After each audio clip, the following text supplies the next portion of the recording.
Bonjour Marie, Bonjour Mylène. je te remercie d'être ici suite au coaching que nous avons fait ensemble pendant 6 mois et qui s'est terminé il y a environ un mois. Avec grand plaisir, merci à toi de m'avoir accueilli. Alors j'ai préparé une petite interview pour voir un petit peu ce parcours ensemble et est-ce que tu es OK pour Je répondre aux suis questions? prête. Bon, super, alors c'est parti. Dans quelle situation étais-tu avant le coaching? Avant le coaching, j'étais vraiment dans le brouillard. Euh, les prises en charge pour ma fille étaient toutes en route et il était temps pour moi, quand je t'ai rencontrée Mylène, de prendre soin de moi. Quand je t'ai rencontrée au salon de l'autisme à Soile, j'ai compris que ça allait être d'une grande aide pour moi. Tu allais être d'une grande aide pour moi. Donc, merci. Quel est l'élément déclencheur qui t'a permis de décider? Alors, l'élément déclencheur, c'est que ça correspondait à un réel besoin de changer euh, pour moi et pour ma famille. Vous savez, j'aime bien l'image des engrenages, des roues. Il suffit qu'une bouge et entraîne les autres dans le changement. Et c'est une belle illustration euh, pour notre vie de famille. Ce que tu veux dire par là, c'est que en fait, tu savais qu'en te lançant dans un accompagnement, en commençant à te transformer toi, la dynamique allait ensuite suivre, ça allait changer les comportements de tes enfants Exactement, et peut-être de ton mari aussi. exactement. Oui. Super.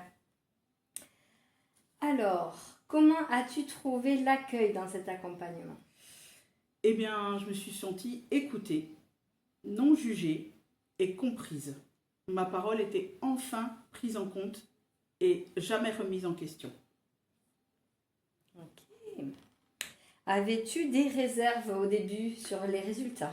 Oui, Vas-y, tu peux en parler librement. j'étais très sceptique. Vous savez, dans l'éducation qu'on reçoit, dans voilà, le cadre occidental, il faut que les enfants obéissent pour obéir. Et grâce à ton coaching, Mylène, cela m'a permis d'avoir une autre vision de l'éducation.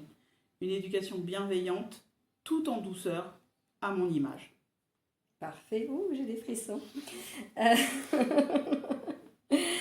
Euh, qu'est-ce que tu as le plus apprécié? Quels sont les moments forts dans cet accompagnement-là?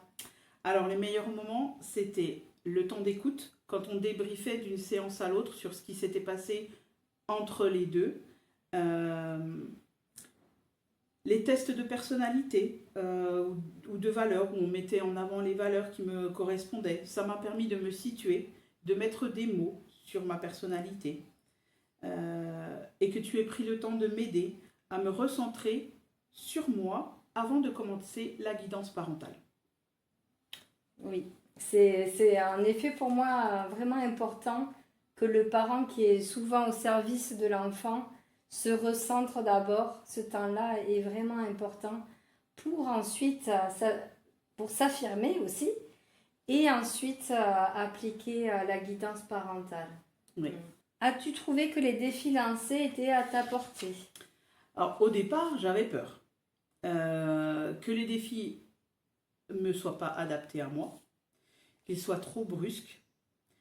Mais à chaque fois, on discutait et on se mettait d'accord. Et avant d'accepter, j'essayais de visualiser si c'était réalisable, faisable pour moi. Ok. As-tu eu du mal à dégager du temps pour les séances? Oui. Pour rien te cacher, au départ, c'était contraignant. Le soir, de se dégager 1 heure et demie, après les routines des enfants. Mais on a pu changer l'horaire et en après-midi, c'était quand même plus adapté. Ça me permettait d'avoir l'esprit plus léger, j'avais les idées claires et c'était plus productif et plus efficace pour moi.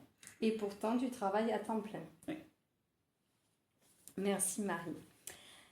Concernant le suivi entre séances, es-tu satisfaite? Oui, tout à fait. Tu m'avais proposé 2 appels entre chaque séance. Je n'en ai fait qu'un mais bien plus long que celui escompté, mais ça correspondait à un réel besoin, une difficulté du moment où je te soumettais un besoin, j'avais besoin d'échanger avec toi pour avoir des pistes, pour solutionner un problème, euh, avoir des pistes de solution. Voilà.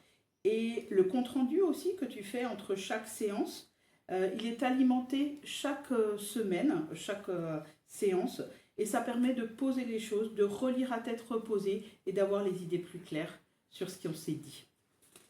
Aussi, je pense que tu relisais tes objectifs. Oui, à chaque fois, d'une séance sur l'autre, la première phrase, c'était les 3 objectifs que je m'étais fixés et ça permettait de bien les ancrer, de bien les retenir.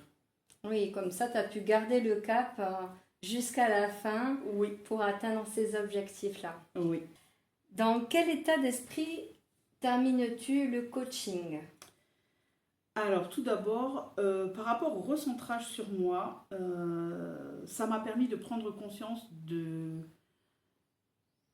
toutes les activités associatives que je fais, tournées vers les autres bien sûr, et de prendre des décisions d'en abandonner certaines à la rentrée. D'un point de vue de mes émotions, ça m'a permis d'être plus attentive aux signes d'alerte, d'être plus connectée, d'être plus à l'écoute.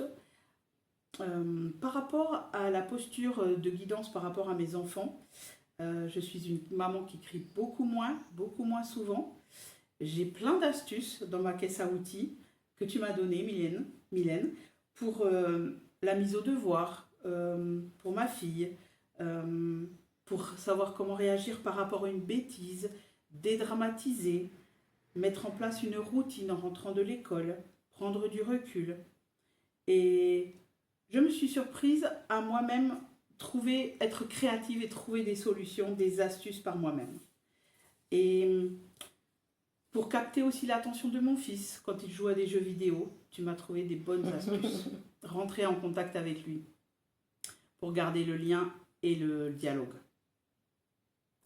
Oui, effectivement, Marie s'est vraiment approprié cette méthode de guidance parentale, de la connexion avant la redirection, donc de connecter à l'essence de l'enfant avant de le guider vers ce qu'on souhaite, nous, en tant que parents, que ce soit de mettre la table, faire les devoirs, ou faire la routine du soir, aller se coucher. On a nos objectifs marqués comme ça, mais l'enfant n'est pas forcément prêt. Et on prend ce temps-là de connecter, eh bien, on arrive à de bons résultats. Donc, bravo en tout cas pour cette transformation-là. Et dernière question, qu'est-ce que tu pourrais dire à une famille qui hésite encore à se lancer? Eh bien, je leur dirais, faites connaissance avec Mylène. Vous ne le regretterez pas, car elle prodigue de bons conseils. Elle s'adapte à votre demande. Elle ne fait pas un cours théorique. Elle s'adapte aux situations de vie. Et pour conclure, je dirais, Mylène, elle en vaut la peine.